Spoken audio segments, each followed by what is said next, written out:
Tenemos un cuento bastante sencillo, fácil de entender y nada rimbombante, que hasta cierto punto es hilarante, depende de la perspectiva en el cual lo analicemos. Si es que es correcto en cuanto me refiero al elemento que utilizó Nájera en este cuento para hacerlo todavía más interesante y hasta cierto punto dinámico, se podría decir que utilizó lo que son las paredes, donde dentro del mismo texto que nosotros como lectores vamos siguiendo, va pasando de pared en pared. Es decir, que pasamos a lo que es el pensamiento del protagonista, y ahí es donde entramos a lo que es la trama.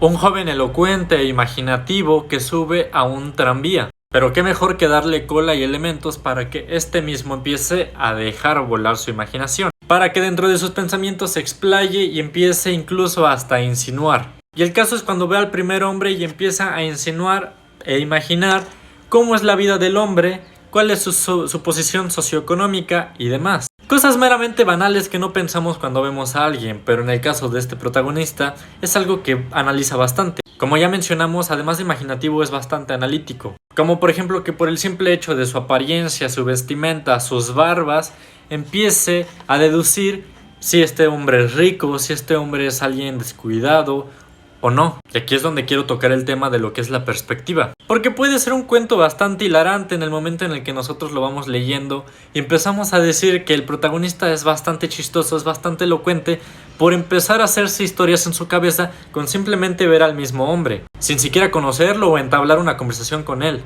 Cualquier persona en su momento que se encuentre presente y por alguna razón empiece a escuchar sus pensamientos, pensaría que es algo extraño y enfermizo el simple hecho de que ya se hizo historias de que se puede casar con las hijas del señor, que siquiera sabe si es que las tiene, que siquiera sabe cómo es que lucen. El hecho de que empieza a deducir si es que tiene una hija morena, una hija rubia, con cuál de las dos se puede casar, e incluso empezar a decir que el mismo hombre ya es su suegro sin siquiera saber su nombre. Pero como lectores tenemos perspectivas bastante distintas. Por ejemplo, personalmente a mí me pareció algo bastante gracioso lo que este señor hacía en su cabeza.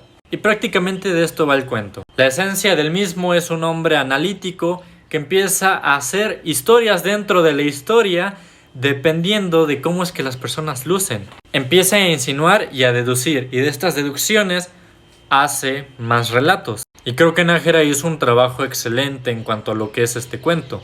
Uno de los mejores autores mexicanos en cuanto a lo que el modernismo se refiere. Gracias.